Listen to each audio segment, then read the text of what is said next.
Good day mga kaibigan. Alright, it's another video na naman tayo today. Ano nga bang gagawin nating video? Siyempre walang iba. Pwede raw bang ilipat sa B mode kapag naka-drive mode na 80 km/h ang takbo? Well, actually mga kaibigan, ang B mode sa automatic transmission ay yun yung tinatawag natin na low gear.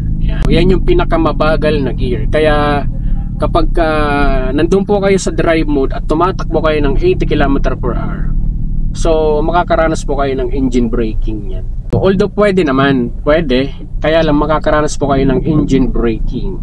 Yan. Biglang babagal yung sasakyan nyo. Kasi nga po, yan yung pinakang low gear. Kung manual transmission, yan yung primera kung tawagin, no? Yan yung first gear, kaya mabagal ang takbo ng first gear. So yun yung B mode. At para naman dun sa nagtatanong, no? Anyway, ginagamit ang B mode mga kaibigan sa mga pahon, sa mga palusong, yung tipo hirap ang pagtakon. Pwede nyo nang gamitin niya kasi para engine brake lang po ang inyong nangyayari sa kotse nyo. So yun po yung use niya. So huwag po natin dalas-dalasan ang paggamit ng B mode. Doon po tayo sa drive mode lang talaga. Kapag kita nyo yung paahon or palusong, optional, pwede nyo ilagay or ilipat sa B mode. So huwag nyong sanayin mga kaibigan na mabilis po ang takbo nyo, 80. Let's say nasa 80 km/h, mabilis ang takbo, tapos bibiglain yung ilalagay sa B mode. No, wag po. Hindi po ganoon ang tamang paglipat ng gear papunta sa drive at papunta sa B mode. Hindi po. So kailangan slow moving muna, babagalan nyo muna, or let's say ititigil nyo muna bago nyo ilalagay sa B mode. Yung tipong halimbawa nag-slow down kayo, yung tipong nabitin kayo, bumagal ng unintentional yung sasakyan nyo, yan, lagay nyo sa B mode.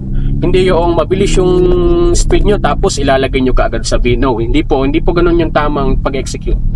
At para naman sa mga nagtatanong kung pwede rin ilipat ang gear from drive mode sa manual mode, no? Kasi may mga sasakyan po kasi na may manual mode, walang B mode. Alright? So pwede raw bang ilipat? Actually mga kaibigan, pwede ho. Kapag ang sasakyan nyo ay may manual mode, no? May makikita naman kayong M mode, tapos may positive sign at saka negative sign. So from D mode to manual mode, pwede po natin ilipat dyan. Kahit matulin ang takbo nyo or kahit mabagal ang takbo nyo, ang mangyayari lang po kasi dyan mga kaibigan sa sasakyan nyo, magmamatch lang po yung speed nyo kahit ilipat nyo sa manual mode. Kunwari naka 100 km/h kayo, nasa drive mode po ang inyong gear. Pag inilipat nyo siya sa manual mode, automatic magmamatch yan sa speed. So ang gear na papasukan yan sa manual mode is gear 5. So yun po ang nangyayari. Kung let's say halimbawa mabagal naman ang speed nyo, tapos inilipat nyo sa manual mode, from drive to manual mode, so ang mangyayari dyan, papasok, kung hindi second gear, third gear ang papasukan yan. So yun po ang nangyayari dyan. Kahit ilipat nyo siya vice versa mga kaibigan, from manual to drive, then from drive to manual, so nagmamatch lang po ang speed nyo dyan. Kung ano pong speed ang na-sense nung manual mode galing sa drive mode, so yun po yung gear na papasukan niya.